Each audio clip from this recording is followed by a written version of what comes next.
Yes, I know you want to eat. Okay, Teil 2. Part 2 we're now moving to look at. Part 2, the vote. So, for, against, abstentions, carried. Part 3, for, against, abstentions, carried. Paragraph 17, written text in 2 parts. Part 1, for, against, abstentions, carried. Part 2.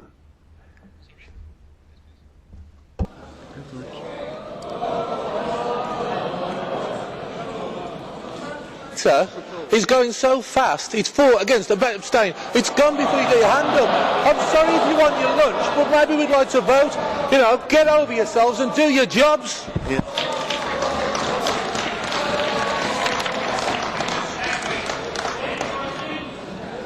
Okay.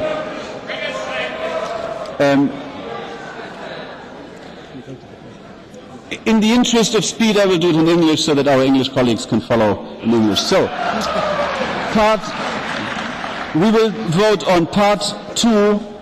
Thank you. I've enjoyed this debate. I've enjoyed watching it, as I always do when you speak about how you haven't got enough money for all the projects that you're trying to do. As someone from the UK, who's a net contributor to this, I would ask you to consider, when you think about taking more money from us, how people in my country are having to use food banks, how the NHS is struggling, how people are being thrown out of their council homes. Everybody in the UK has had to tighten their belt. Food banks in the United Kingdom in the 21st century. This is madness. So I ask you, when you make your decisions about your spending programmes and you look for more money, think about the people whose pockets are being picked to fund all this, the people in the United Kingdom who are struggling just like everyone else. Please tighten your belts. Thank you. Mr. Etheridge. Thank you. We talk about equality post 2015. I take you back to a time a young girl grew up during the Second World War in England. She was from a lower class background than most of the rulers we've ever had in England.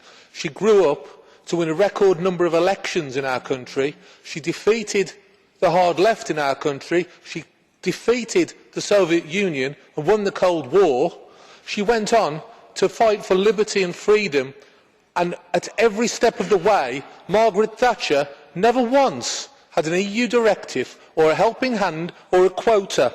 So in the spirit of freedom that Mrs Thatcher put forward, when you speak of gender quotas for business, sex education and PC indoctrination in schools, and the amount of housework that men should do being dictated to from here, well, as the lady would say, no, no, no.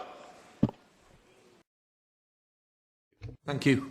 I'm going to be uncharacteristically helpful, and I'm going to give you a question that you can answer really quickly, because I hope that you will say, yes, I promise, at the end. I come from an area of the UK called the West Midlands. The West Midlands, as reported by the BBC, has more poverty than any other area in the UK. 21% of the population of the West Midlands earns less than £250 a week, and we're having a tough time. So how can you explain to my constituents why the EU has spent taxpayers' money on issues like a cartoon character promoting European Union unity for €5,000, or €411,000 on a dog fitness centre in Hungary? This would have paid for up to 12 nurses at a hospital in Dudley. If you cannot explain, perhaps you can promise us that you will stop wasting our money on what we in the West Midlands would call yampy schemes. Thank you. Thank you. It's a pleasure to get to speak on the second day of the plenary. It's been a long battle to get to be heard, but thank you for that. Fighting against PFI contracts and the problems that they cause is one of the main things that occupies me back in England. And to see anything that promotes this contagion of PFI is something that I will always vote against.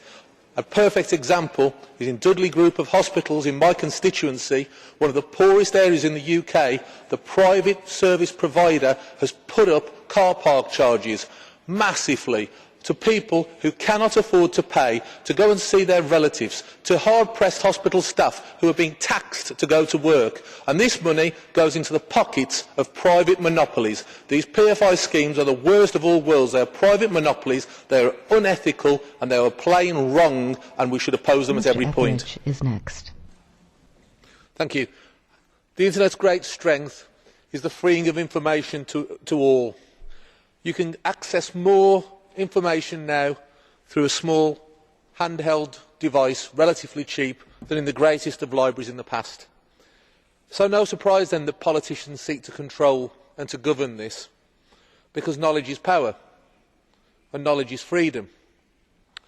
Yes, we must guard against abuses, and yes, we must never allow crime to thrive through the internet, but we must also make sure that politicians never control the net. Controlling knowledge means the status quo is maintained. I say let the information and knowledge flow free, let the people know the truth, and let's have an information and knowledge inspired democratic revolution where freedom of speech and true democracy comes back to all of Europe. That would be a great day. Thank you. Thank you. I'll be brief. We've heard a lot about philosophers today, and that's been very interesting.